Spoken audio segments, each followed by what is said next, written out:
Hello दोस्तों, स्वागत है आप सभी का एक बार फिर संघर्ष IAS के यूट्यूब चैनल पे। आज हम इस वीडियो में बात करेंगे वैदिक सभ्यता के बारे में। जैसा कि पहले हमने सिंधु घाटी सभ्यता, उससे पहले स्टोन एज पढ़ाया था। स्टोन एज में हमने देखा पूर्व पाषाण काल, मध्य पाषाण काल, नव पाषाण काल, इसके बाद ताम्र पाषाण काल भी देखा था, फिर सिंधु घाटी सभ्यता देखा। उसी कड़ी को आगे बढ़ाते हुए सिंधु घाटी सभ्यता के हम सामाजिक, आर्थिक, राजनीतिक, उसके पतन के हर एक पक्ष को देखा और जो इम्पोर्टेंट क्वेश्चन थे उसको भी सॉल्व करा रहे हैं। आप वीडियो में जाकर जो प्लेलिस्ट है एशियंट हिस्ट्री को उसमें देख सकते हैं। इस वीडियो में हम बात करेंगे वैदिक सभ्यता के बारे में। वैदिक सभ्यता का कैसे एक जो काफ़ी फली फूली नगरीकृत सभ्यता थी सिंधु घाटी सभ्यता, उसका पतन हुआ, उसका नगर का विनाश हुआ, उसकी गलियां जो उसके सड़कें थी चौड़ी थी, वो गलियों में, तंज गलियों में, संकीर्ण गलियों में सिमट गई। इसके बाद वहाँ का अन्य जो टेक्नोलॉजी थी, तकनीकी व्यवस्थाएं थी, वो खत्म हुई। अब यहाँ पे हम देखते हैं आर्य यहाँ पे कोई जाति नहीं है। आर्य एक शब्द है, संस्कृत शब्द है। इसका मतलब क्या होता है, वैदिक सभ्यता का शुरुआत कैसे होती है, इसकी उत्पत्ति के लेकर इतिहासकार और विद्वानों में जो विद्वान हैं उनमें काफ़ी मतभेद है कि इनकी उत्पत्ति कहाँ से हुई, किस तरह से वो भारत के महाद्वीप में आए, उपमहाद्वीप में आए और किस तरह आए, कैसे वो क्या लोकल है, क्या मतलब भारतीय ही हैं या फिर वो बाहर से आए हैं। इन सब पर कौन से विद्वान ने क्या कहा है इनकी उत्पत्ति के लेकर, इन पर चर्चा करेंगे। हमने आपको बता दिया था पहले भी, इंडस जो है आपका स्टोन एज था।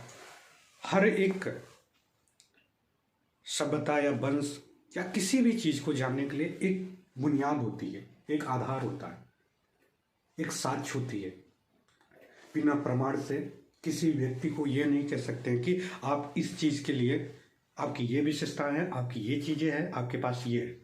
तो उसी वैसे ही हम हर एक सभ्यता को जानने के लिए, हर एक वंश को जानने के लिए हमारे पास दो प्रकार के साक्ष्य होते हैं। एक तो पुरातात्विक साक्ष्य होते हैं और एक ही साहित्यिक साक्ष्य होते हैं।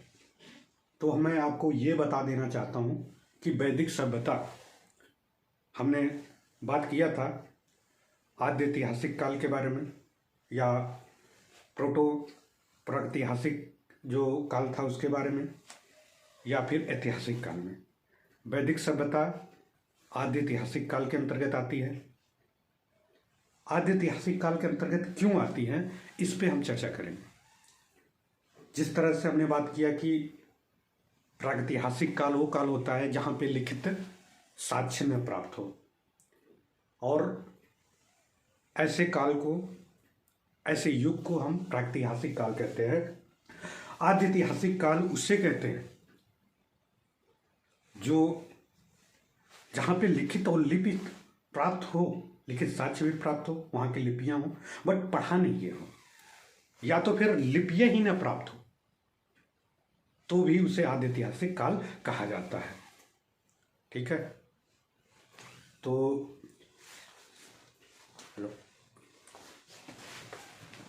इसके बाद हम ऐतिहासिक काल के बारे में बात करते हैं। ऐतिहासिक काल वो काल होता है जहाँ पे लिखित साक्ष्य प्राप्त हो, उसे पढ़ा भी जा सका हो।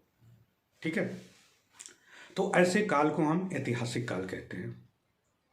तो आदि ऐतिहासिक काल वैदिक काल इसलिए कहा जाता है क्योंकि यहाँ की लिपि नहीं थी, यहाँ की लिपि नहीं थी, चाहे ऋग्वेद हो, यहाँ के जो साहित्यिक ग्रंथ है, जो वैदिक साहित्य है, वो खुद की लिपि नहीं थी। वो एक पीढ़ी से दूसरे पीढ़ी में लोग बताते हुए, जैसे कि जो पुराने के पूर्वज होते थे वो आगे पीढ़ी ऐसे बताते हुए, ऐसे सुनाते हुए कहानियाँ के तौर पर, बाद में जो वेद व्यास है इन्होंने संकलित किया, ऋग्वेद बनाया। ऋग्वेद से हमें ऋग्वेदिक हमने देखा पूर्व वैदिक काल, उत्तर वैदिक काल। पूर्व वैदिक काल में की जो जानकारी मिलती है वो ऋग्वेद से मिलती है साहित्य में। और पुरातात्विक साक्ष्य कहाँ कहाँ प्राप्त हुए उनके बारे में प्राप्त करेंगे, हम बात करेंगे। बात यहाँ वैदिक काल में ये बात आती है कि का आर्य यहाँ पे आए थे, लेकिन ये पुरातात्विक साक्ष्य बहुत ज़्यादा नहीं मिले। कुछ विद्वानों का मत था कि ये यहाँ पे रुकने के लिए नहीं आए थे, इनका कोई बहुत ज़्यादा इस तरह की खाना बंदोबस्त थे, ये आक्रामक थे, ये घोड़े का यूज करते थे और जहाँ पे रिसोर्स ज़्यादा होता था वहाँ पे जाते थे। इस तरह से इसी कारण से इनके बहुत सारे पुरातात्विक उपकरण प्राप्त नहीं हुए। हाँ, साहित्य में जिस तरह से मैं बात करता हूँ कि जो ऋग्वेद लिखा गया ये वैदिक साहित्य के कई सालों, कई वर्षों के बाद एक पीढ़ी से दूसरे पीढ़ी आते आते फिर वेदव्यास ने ऋग्वेद की जितनी बातें थी या वैदिक काल की जितनी बातें थी उस बातों को संकलित किया।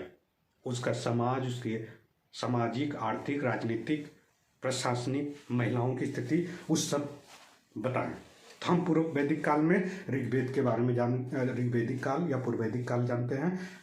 वैदिक साहित्य को श्रुति साहित्य भी कहा जाता है क्योंकि ये एक पीढ़ी से दूसरी पीढ़ी पर सुनकर इनकी ग्रंथ को बनाया गया है।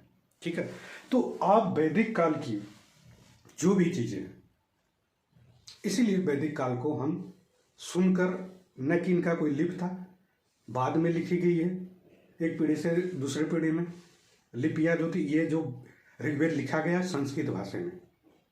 ठीक है, तो आपके बता दूं कि इसीलिए वैदिक काल भी आद्य ऐतिहासिक काल के अंतर्गत आता है। ये मोस्ट इंपॉर्टेंट है और कहीं बहुत सारी किताबों में आपको वैदिक काल को ऐतिहासिक काल के अंतर्गत रखता है, लेकिन ये सही नहीं है। आप एथेंटिक बुक पढ़ेंगे तो आप वैदिक काल को आद्य ऐतिहासिक काल में ही माना जाता है। हमने आपको तर्क भी दे दिया। क्या इसका एक कोई भी चीज का खंडन करना या भर्त्सना करना, उसके लिए आपके पास एक ठोस प्रमाण होना जरूरी होता है। जब तक आपके पास ठोस प्रमाण नहीं होता है तब तक आप किसी को, उनकी बातों को नकार नहीं सकते, काट नहीं सकते हैं, आप उनकी बातों को खंडन नहीं कर सकते। इस बात को आप ध्यानपूर्वक सुन लीजिए। तात्पर्य यह है कि यहाँ आज हम बात करेंगे ऋग्वेदिक काल की, इनकी उत्पत्ति से रिलेटेड इनकी विशेषताएं क्या थी जो ऋग्वेदिक काल की। ठीक है, इनकी विशेषताएं थी, ये पशुचारण करते थे। पशुचारण मीन्स कि पशुओं का, उसका पालन करना, उससे प्राप्त पशु क्या होते थे, पशुओं से हम यातायात और उनसे जो प्राप्त होते हैं जैसे दूध, ये सब इसका यूज करते थे। लोहे का, इनको ऋग्वेदिक काल के जो लोग थे लोहे का ज्ञान नहीं था। ठीक है, सबसे इंपॉर्टेंट बात, हम ऋग्वेदिक काल उत्तर वैदिक काल का डिफरेंस देखेंगे। किस आधार पे ऋग्वेदिक काल को उत्तर वैदिक काल को अलग किया गया है। किसी भी चीज को अलग करना उसका एक बेस पॉइंट होता है, एक पैरामीटर होता है। इस बात को याद कर लीजिए। यूपीएससी डायरेक्ट बेस पॉइंट उसका पैरामीटर ही पूछ लेता है कि उसका मापदंड क्या है, किस आधार पे इसको आप अलग कर रहे हैं, इसकी क्या विशेषताएं थी, क्यों ये इसके, यदि एक लड़की एक लड़का, एक बॉयज एक गर्ल की बात करो तो उसमें डिफरेंस देखने को मिलता है। वैसे हर एक चीज का जब कहीं भी आप पढ़ें, किसी भी चीज की जानकारी हासिल करें तो उसकी बुनियाद को समझे, उसका आधार, उसकी नींव को समझे। आधारहीन बातें करने से आपको कभी भी सफलता आपके लाइफ में नहीं मिलेगी, आपकी किसी भी लक्ष्य को प्राप्त करने में नहीं मिलेगी। आप हवा में तीर चलाने से कोई फायदा नहीं होता दोस्त। इसलिए आपके अंदर देखो, शॉर्टकट सरल तरीका जो होता है वो कुछ क्षण के लिए होता है और बिना मेहनत से कुछ हासिल नहीं किया जाता है। आपको सही चीज, सही जानकारी हासिल करना आपके लक्ष्य की प्राप्ति होती है। तो ये मानिए दोस्त कि अगर हमने बात कर रहे थे ऋग्वेदिक काल की, तो उत्तर वैदिक और ऋग्वेदिक में डिफरेंस ये होता है कि यहाँ पे लोहे की जानकारी नहीं थी और जब लोहे की जानकारी होती है उत्तर वैदिक काल में, तो ये सबसे बड़ा एक बेस पॉइंट है, एक आधार है कि दोनों को डिवाइड करने का। इसके बाद इसके कालक्रम में भी डिफरेंट है। इसके जो कालक्रम है ये बताया जाता है 1500 से लेके 1000 ईसा पूर्व, और इसके जो कालक्रम है, जो काल है, 1000 से 600 ईसा पूर्व माना जाता है। ये एक दो बड़े डिफरेंस है। तीसरा डिफरेंस है कि यहाँ के पुरातात्विक साक्ष्य जो प्राप्त हुए हैं, ऋग्वैदिक काल में जो पुरातात्विक साक्ष्य प्राप्त हुए हैं, वो पुरातात्विक साक्ष्य किस प्रकार के हैं। जैसे यहाँ पे ऋग्वेद में कुछ ऐसे मृत भांड जो कि चित्रित नहीं है, साधारण तरीके से लाल काले इस तरह से, और उत्तर वैदिक काल में काफी ज्यादा चित्रित गिरुए कलर टाइप के मृत भांड प्राप्त हुए हैं। इस तरह के भी साक्ष्य आप ऋग्वैदिक में पूरी जानकारी ऋग्वेद से मिलती है।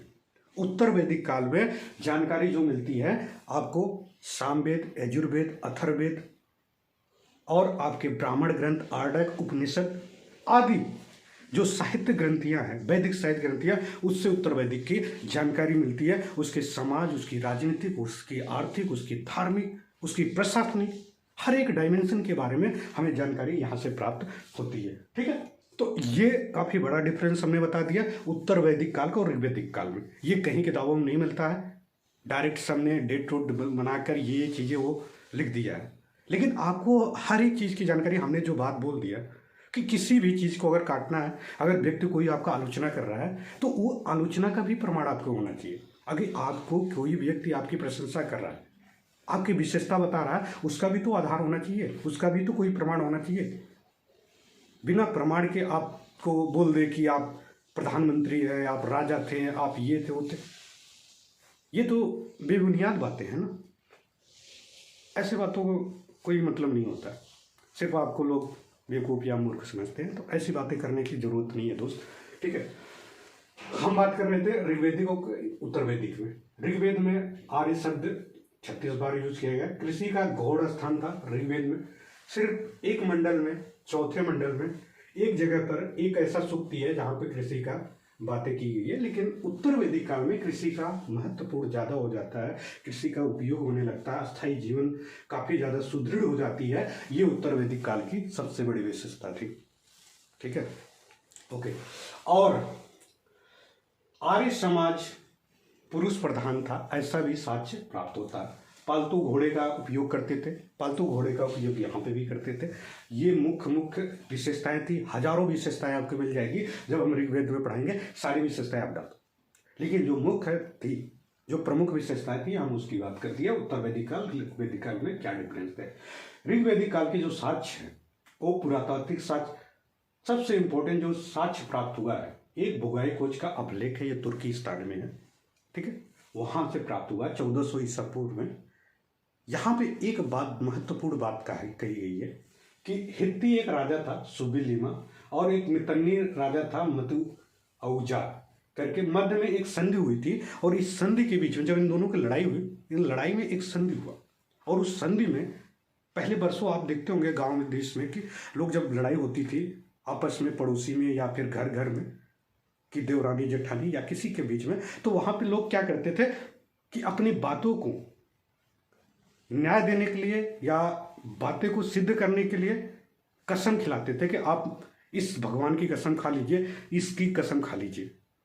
तो वो चीजें साक्ष्य यहां से प्राप्त होती है। यहाँ पे जो संधि के दौरान जो साक्ष्य, जो कसम खिलाई गई थी, वो था इंद्र, अरुण, मित्र और नासत्य देवता की। ये सबसे इंपॉर्टेंट, और ये चीजें जो देवता थे, ये हमारे ऋग्वेद में उल्लेख किया जा गया है इन लोगों का। ये इंपॉर्टेंट एक साक्ष्य है। दूसरा जो है एक कसाइट अभिलेख है, ये ईरान में है। यहां से इस कसाइट या कस्सी, कहीं कहीं कस्सी अभिलेख लिखा गया है, कहीं कहीं कसाइट है। हर किताबों में अलग अलग, किसी ने जो उसका प्रोनाउंसिएशन किया वो अलग अलग तरीके से उच्चारण करके लिखती है। लेकिन कहीं कसाइट, कहीं कस्सी मिलेगा। तो ये 1600 ईसा पूर्व की है। यहाँ पे बात की गई है कि ईरान की जो आर्य लोग थे, एक शाखा वो भारत की ओर गई थी, वहां पे जाकर बसी थी। इस बात, ये कसाइट जो कस्सी अभिलेख में ये बात लिखी गई है, इस बात का उल्लेख है। दो महत्वपूर्ण थे, हमने बता दिए, ये एग्जाम में पूछता भी है, कई बार पूछा गया है। बुगाई कोई का अभिलेख कहाँ प्राप्त हुआ है, किस सन में उसमें क्या बातें लिखी गई है, ये सब, या तो कस्तिका अभिलेख में क्या बातें लिखी गई, ये दो इंपॉर्टेंट हैं जो पुरातात्विक साक्ष्य। बाकी जो साहित्यिक साक्ष्य और कुछ प्राप्त हुए हैं पुरातात्विक में, जैसे मृदभांड, काले लाल मृदभांड की साक्ष्य प्राप्त हुए हैं। ताम्रपुंज, कॉपर हॉर्स, कॉपर के बने हुए होते हैं, एक उपकरण होता है इस तरह के। गिरुवर्णी मृदभांड, ऑकर कलर्ड पोट्री करके ये मृदभांड भी प्राप्त हुए हैं, जिससे हमें वैदिक काल की जानकारी प्राप्त होती है। चित्रित दूसरे मृदभांड प्राप्त हुए हैं, जिससे भी वैदिक काल की जानकारी प्राप्त होती है। ये इंपॉर्टेंट जो पुरातात्विक साक्ष्य थे हमने बताया। अगर यदि आपके मेंस में इस तरह के क्वेश्चन पूछा भी हुआ है कि वैदिक साहित्य की जानकारी हमें किस तरह से प्राप्त होती है, तो उसके आप बता सकते हो, उल्लेख कर सकते हैं कि पुरातात्विक साक्ष्य और साहित्यिक साक्ष्य। ठीक है, तो साहित्यिक साक्ष्य की जो जानकारी मिलती है वैदिक साहित्य से मिलती है, जिसको श्रुति साहित्य भी कहता है, श्रुति ग्रंथ भी कही जाती है, क्योंकि ये सुनकर लिखी गई है, एक पीढ़ी से दूसरे पीढ़ी में आते आते बाद में आपके महर्षि कृष्णद्वैपायन या वेदव्यास ने ऋग्वेद को संकलन किया। इसके बाद अन्य ग्रंथों को बाद में लिखा गया, अन्य वेदों को। इसमें क्या है, वैदिक साहित्य के अंतर्गत ये डायरेक्टली पूछ लेता है क्या क्या आते हैं, वेद आते हैं, ब्राह्मण ग्रंथ आती है, आर्डक आती है, उपनिषद आते हैं। तो हमारे पास वेद जो है, वेद ये 3 प्रकार के होते हैं, ऋग्वेद होते हैं, यजुर्वेद होते हैं, सामवेद होते हैं, अथर्ववेद होते हैं। ठीक है, ये सारे, और ऋग्वेद, यजुर्वेद और सामवेद को आपको वेद त्रयी कहा जाता है। तो ब्राह्मण ग्रंथ क्या होती है, वेद पूरे जो लिखे गए हैं ये क्लिष्ट भाषा में, संस्कृत भाषा में, आम जनमानस के उनको समझना उनके दिमाग से कहीं ऊपर था।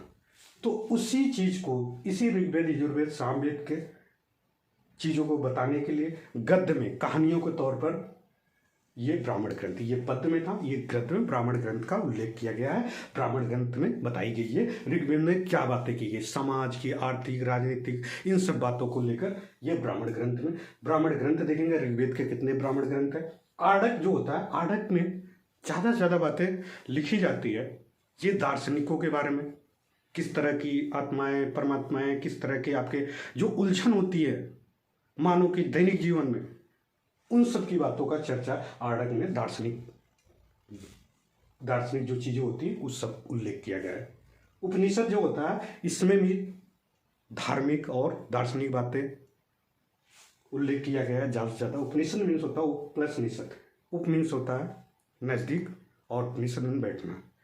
उपनिषद, आर्डक जो होता था ये जंगल में लिखे जाता है, आर्डक मीन्स होता है जंगल, जंगल में लिखा था। उपनिषद भी एक प्रकार का गुरु के नजदीक जो शिष्य बैठता था, तो शिष्य गुरु से जो रहस्यमयी चीजें होती थी कि ईश्वर क्या है, आत्मा क्या है, परमात्मा क्या है, इन सब की जानकारी शिष्य अपने गुरु से पूछता था। गुरु उसका, ये वार्तालाप का भी इसमें बहुत सारे कंठोपनिषद, इस तरह के उपनिषद देखेंगे, किस तरह से हम बात करेंगे उपनिषद में कौन कौन इंपॉर्टेंट है।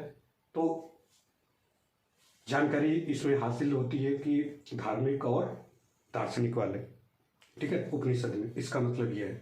और इसके बाद ऋग्वेद, यजुर्वेद, सामवेद, अथर्ववेद। ऋग्वेद में पूरी ऋग्वेद की आर्थिक, सामाजिक, उसकी राजनीतिक, प्रशासनिक, महिलाओं, इस सब के बारे में जानकारी होती है। यजुर्वेद में यज्ञ कर्मकांड के बारे में जानकारी मिलती है और सारी चीज़ें उल्लेख की गई है। सामवेद में जो मुख्यतः बातें आती है, यहाँ पे गायन, नृत्य, इस तरह की जो बातें होती है, संगीत, इन सब का बातें सामवेद में।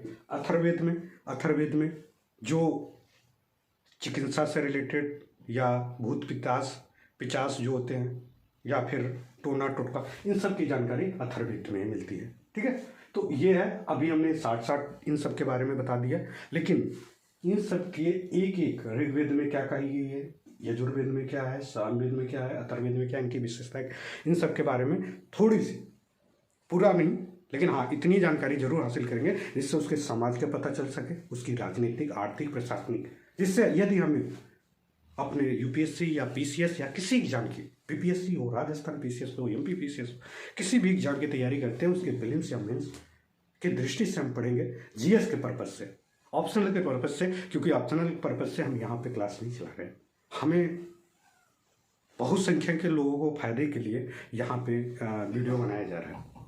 तो हम इतनी जानकारी हासिल कर लें जिससे हमारा प्रीलिम्स के क्वेश्चन, प्रारंभिक जो एग्ज़ाम होते हैं, परीक्षा होती है, उनकी क्वालिफाई कर सके, सफल हो सके, या मेंस के, ठीक है। इन सब के बारे में हम जानकारी हासिल करना है मुझे। और अब हम देखते हैं कि आर्यों का मूल स्थान कहाँ था। आर्य मीन्स होता है, आर्य का जो शब्द है इसका अर्थ है श्रेष्ठ, उत्तम, उदान, अभिजात, कुलीन, उत्कृष्ट, स्वतंत्र। मतलब जो आर्य एक शब्द है, संस्कृत शब्द है, न कि आर्य कोई जाति है। कई बार एग्जाम में पूछ लिया आर्य एक जाति है, प्रजाति है, किस तरह की चीज। आर्य कोई जाति न प्रजाति नहीं है। आर्य शब्द उनके लिए यूज किया गया है जो श्रेष्ठ होते थे, ठीक है। ये सब बातें थी आर्य के बारे में हमने बता दिया। वैदिक सभ्यता और में हम ऋग्वैदिक उत्तर वैदिक का डिफरेंस बता दिया। अब कुछ विद्वानों का मत है कि आर्य लोग कहाँ से आए थे, या वैदिक सभ्यता में जो भी निवासी थे, जो भी नागरिक थे, जो भी जनमानस थे, जो भी लोग थे, वो कहाँ से आए थे। हर विद्वानों, कई सारे विद्वानों का अलग अलग प्रमाण थे, अलग अलग मत थे। हम सिर्फ विद्वानों के बारे में चर्चा करेंगे, उसने कहाँ से आए थे ये बारे में पूरा अगर एक एक विद्वानों के सारे प्रमाण अगर देखने के साथ साथ पूरे अच्छे से एक्सप्लेन करेंगे तो हो सकता है कि सिर्फ हम उत्पत्ति से रिलेटेड 3-4 घंटे 5 घंटे से वीडियो बना सकता हूँ, लेकिन हमें उतनी ज़रूरत नहीं है। आप समय में ज़रूरत हो सकती है, लेकिन ऑप्शनल में भी क्वेश्चन बहुत कम है इस उत्पत्ति से रिलेटेड, क्योंकि ये विवादास्पद क्वेश्चन है, ठीक है। हमारी कोशिश ये है कि दोस्त आप समझने को कोशिश करिए कि हम सिर्फ यूपीएससी, पीसीएस जैसे हो गया, यूपी पीसीएस, इस सब के प्रारंभिक परीक्षा से रिलेटेड जो प्रीवियस ईयर क्वेश्चन आए हैं और जहाँ से क्वेश्चन बन सकते वही चीज़ें हम पढ़ा रहे हैं। यदि हमारे वीडियो देखें तो आपको लाभ हो। ऐसा ना हो कि यार दोस्त कि आप वीडियो देखे पता चला यहाँ से कुछ फायदे ही नहीं। हम कंसाइज तरीके से कई सारी किताबों का जो हम लोग नोट्स बनाए, प्रिपेयर किए हैं, अनुभव था, उस सब सारी चीज़ों को आपको छोटे से वीडियो 30 मिनट 25 मिनट में दे देता हूँ। आप किताबें जब पढ़ेंगे, आप प्रीवियस ईयर क्वेश्चन सॉल्व करेंगे तो मैक्सिमम सारे क्वेश्चन यहीं से आ जाते हैं।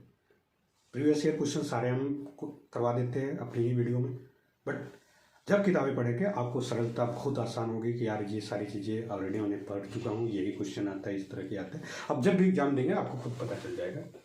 दोस्त अगर वीडियो अच्छा लगता है तो लाइक कर दिया करिए यार, ज़्यादा से ज़्यादा, ठीक है। आर्यों का मूल स्थान जो है ये कश्मीर है अथवा हिमालय क्षेत्र बताया गया। ये यल्डी कल्ल द्वारा एक विद्वान थे, इन्होंने बताया कि जो आर्य थे वो कश्मीर या अथवा हिमालय क्षेत्र के आसपास तिब्बत वाले क्षेत्र पे वहाँ पे रहते थे। कुछ उन्होंने साक्ष्य देने की कोशिश किया कि पहले जो आए थे वो सप्तवर्षी नदी के किनारे कैसे किस तरह के, उस पर हम चर्चा करेंगे थोड़ा बहुत, ठीक है। इसके बाद ब्रह्मर्षि देश, ये गंगानाथ झा, पी गंगानाथ झा ने बताया। ब्रह्मर्षि देश जो होता है, ब्रह्मर्षि देश ये कहा जाता है जो आपका राजस्थान का सरस्वती नदी है, घग्गर नदी है, वहाँ पे आर्यों ने अटैक किया, वहाँ पे रहा, उसके बाद वहीं से इनका उत्पत्ति मानते हैं, ठीक है। ये सप्त संधो प्रदेश, ये डॉक्टर अविनाश चंद्र दास ने बताया। सप्त संधो प्रदेश होगा जो 7 नदियों का क्षेत्र है, वहाँ पे कहते हैं कि वहाँ के रहने वाले थे। फिर धीरे धीरे उन्होंने पूरे भारत के, नॉर्थ भारत में इनका प्रसार हुआ, विसरण हुआ। एक विसरण का सिद्धांत होता है, जिस तरह जनसंख्या बढ़ती है धीरे धीरे लोग एक स्थान से दूसरे स्थान पे आते हैं, वो विसरण का सिद्धांत है। हमने स्टार्टिंग में ही बात कर लिया था स्टोन एज में किस तरह से लोग माइग्रेट करते हैं, ठीक है। बहुत सारे सिद्धांत है, बट हम उस सिद्धांत की चर्चा इसलिए नहीं करना चाहते कि वो हिस्ट्री ऑप्शनल में या फिर हम एंथ्रोपोलॉजी में पढ़ते हैं। आरोगेटी बहुत सारे विद्वानों ने क्या क्या सिद्धांत दिए, क्या नहीं दिए, उसको आपको ज़्यादा ज़रूरत नहीं है। आपके प्रीलिम्स मेंस में क्वेश्चन सॉल्व हो जाना चाहिए, बस आप सेलेक्ट हो जाए अपने लक्ष्य की प्राप्ति करने। हमारा मेन मकसद ये है, ठीक है, हमारा मोटो जो है ये है। सप्त संधो प्रदेश में ये डॉक्टर अविनाश चंद्र दास ने सप्त संधो प्रदेश जो है, जो आपका झेलम है, चिनाब है, रावी है, ब्यास है, सतलुज है, ये सब जितने 7 नदियाँ इसी के आसपास, या भी उधर साइड जो अफगानिस्तान या पाकिस्तान में काबुल है, कुर्रम है, जितनी भी नदियाँ हैं, कुंभा है, ये सब सारी नदियाँ हैं, ठीक है, द्रास वरास, तो वहाँ पे भी लोग मानते हैं, वहीं आसपास लोग यहाँ आर्य रहते थे, वहीं से इनका फिर धीरे धीरे प्रसार हुआ। जैसे जैसे इनका लोहा एक महत्वपूर्ण भूमिका अदा की है किसी भी मतलब वैदिक काल की खास करके, और उसके बाद के जो समाज था, जो सभ्यता थी या वंश थे, उनका वृद्धि और विकास करने के, क्यों लोहे से उपकरण बनाए गए। लोहे ठोस होता है, कठोर होता है, उसके जो उपकरण होते हैं, और काफ़ी नुकीला बनाया गया, उससे पेड़ पौधों को साफ किया गया, तो कृषि का प्रसार हुआ, लोग ज़्यादा ज़्यादा जनसंख्या हुई, फिर घर मकान बनाने के बहुत सारे, लोहे से बहुत सारी प्रॉब्लम हल हो गई। इसीलिए मानव का जो विकास हुआ वो काफ़ी सरल हो गया और सुगम हो गया। Are you getting? नेक्स्ट बात करते हैं द्वीपका प्रदेश। ये DR त्रिवेदी ने बताया कि द्वीपका प्रदेश में रहते थे। दक्षिणी रूस की बातें किया नेहरिंग और गार्डन चाइल्ड ने बताया। मध्य एशिया के बारे में बताया मैक्स मुलर। ये मोस्ट इंपॉर्टेंट, सबसे सर्वमान्य माना जाता है कि मध्य एशिया से, मैक्स मुलर ने बताया कि मध्य एशिया से आर्य आए थे। जो प्रूफ दिए हैं ये सब बोगाइच खोज का और ईरानी का, जो ये अक्कासी अभिलेख है, इन अभिलेखों से ये पता चलता है कि कहीं न कहीं मध्य एशिया, जो आपके ये मध्य एशिया में जो आपका क्षेत्र है, जर्मनिया, या फिर आपका ये इधर साइड तुर्कमेनिस्तान, या उससे आगे तुर्कमेनिस्तान का जर्मनिया, जॉर्जिया, या फिर थोड़ा से सटा हुआ क्षेत्र जो है यूरोप के आसपास, वहाँ के आसपास रहते थे, ईरान के आसपास क्षेत्रों में रहते थे, ऐसा मैक्स मुलर का मानना है। कुछ इन्होंने जो मृदभांड था उसका भी साक्ष्य देने की कोशिश करके इस तरह के मृदभांड वहाँ पे बनते थे। ठीक है, तो हम मैक्स मुलर की जो इम्पोर्टेंट है ये जान लीजिए, या क्वेश्चन कई बार पूछ लेता मैक्स मुलर ने क्या बताया था, आर्य कहाँ से आए थे। उत्तरी ध्रुव से बताया बाल गंगाधर तिलक, इन्होंने बताया कि जो आर्य थे उत्तरी ध्रुव से थे। इनका कुछ अलग साक्ष्य था, क्या बताए, ज़्यादा आपको जानकारी जरूरत थी, बस याद कर लीजिए बाल गंगाधर तिलक ने क्या बताया, उत्तरी ध्रुव बताया। ठीक है, ऐसे डायरेक्टिव क्वेश्चन पूछता है, मिलान के लिए पूछ लेता है, 4 विद्वान के नाम दे देगा और उनके क्षेत्र दे देगा कहाँ कहाँ से, कि आप सुमेलित कीजिए, मैच द फॉलोइंग में पूछ लेता है, तो आप बस ऐसे रट जाइए, आपके प्लेन्स क्वालिफाई हो जाएंगे। बाकी ज़्यादा जानकारी के लिए आप मुझे संपर्क करिए, कमेंट करिए, हम आपको हर एक चीज़ें का एविडेंस देने के लिए सक्षम हूँ, क्योंकि ऑप्शन में मेरा हिस्ट्री रह चुका है भी, हमने हिस्ट्री पढ़ाता हूँ और काफ़ी सालों का मेहनत भी है, कई सारी बुक पढ़ कर तब आपको पढ़ाता हूँ। ठीक है, इसके बाद तिब्बत के क्षेत्र में स्वामी दयानंद सरस्वती ने बताया कि तिब्बत के क्षेत्र में रहते थे ये लोग। ठीक है, जर्मनी में हर्ट और पिंका ने बताया, हंगरी में गाइल्स महोदय ने बताया, हंगरी के रहने वाले थे आर्य। ठीक, ये इंपॉर्टेंट बात थी उत्पत्ति से रिलेटेड, याद कर लीजिएगा आप लोग। ठीक है, नेक्स्ट हम बात करते हैं कि ऋग्वेद के बारे में। ऋग्वेद में आज हम बात करेंगे, बाकी सारी जो यजुर्वेद है, सामवेद है, अथर्ववेद है, उन सब के बारे में, या ब्राह्मण अन्य ग्रंथियाँ जो हैं, हम नेक्स्ट वीडियो में बात करेंगे, क्योंकि एक वीडियो में ही काफ़ी बड़ा हो जाएगा, इसलिए हम छोटे छोटे वीडियो बनाएंगे, पार्ट बनाएंगे, जिससे आपको देखने में आसानी हो। ठीक है, यदि लगे आपको बाद में आप बोलिएगा तो हम इसको कंबाइन कर देंगे, जोड़ देंगे, सारे वीडियो को बड़ा वीडियो बन जाएगा। ठीक, तो वेद, ऋग्वेद, और यहाँ पे सूक्ति जो है 1028 है। 1028 सूक्त में 1017 इसके 2 पार्ट थे, एक साकल और एक बालखिल। बालखिल का जो 11 सूक्त होते हैं और साकल में जो 1017 सूक्त है। सूक्त मीन्स होती है कि अच्छी अच्छी बातें लिखना, पॉजिटिव वाली बातें लिखना, वो सूक्त कहलाती थी, कि क्या सही है क्या गलत है, इन सब की बातें सूक्त में दर्शाई है। मंत्र ऋचाएँ 10,552 है, कई किताबों में अलग अलग दिया है, कई 580 दिया है, लेकिन आप जो ऑथेंटिक बुक है वहाँ से मैंने लिखा हूँ। ये मंत्र, जैसे एक सूक्ति है, उस सूक्त में कितने, एक सूक्त में मान लीजिए 1, 2 या 3 मंत्र है, इस तरह उसी को मिलाकर मंत्र बनाए गए हैं। मंडल 10 मंडल है, जो मंडल होते हैं सूक्त के अंतर्गत आते हैं, मंडल के अंतर्गत सूक्त आते हैं, तो 10 मंडल बनाएंगे। 10 मंडल में कौन कौन से, इनके बारे में, और कुछ जो इम्पोर्टेंट मंडल थे क्या लिखा गया, इन सब के बारे में हम बात करते हैं। इसके बाद फिर हम देखेंगे कि देख लेते हैं मंडल उसके रचयिता। 10 मंडल, प्रथम मंडल में जो रचयिता है ये मधुच्छब्दा नाम है, दीर्घतमा, ये 2 व्यक्ति हैं जो प्रथम मंडल को। द्वितीय मंडल को जो रचयिता है गृत, सम्मद, भार्गव थे। ठीक है, तृतीय मंडल का विश्वामित्र थे। चतुर्थ मंडल जो लिखे हैं वामदेव थे रचयिता, और पंचम मंडल के अत्रि रचयिता थे। षष्ठम मंडल के भारद्वाज थे। सप्तम मंडल के वशिष्ठ थे। वशिष्ठ ऋषि थे, ये सब ऋषि है, उन्हीं के नाम से 2 से लेकर 7 तक पहले पुराने मंडल है, प्राचीन मंडल है। इसके बाद प्रथम, अष्टम, नवम, दशम ये बाद के मंडल है। ठीक है, इन सब के बारे में बात करते हैं। इसके बाद अष्टम मंडल जो थे ये कर्ण एवं अंगिरस नाम के व्यक्ति है, इन्होंने लिखा है।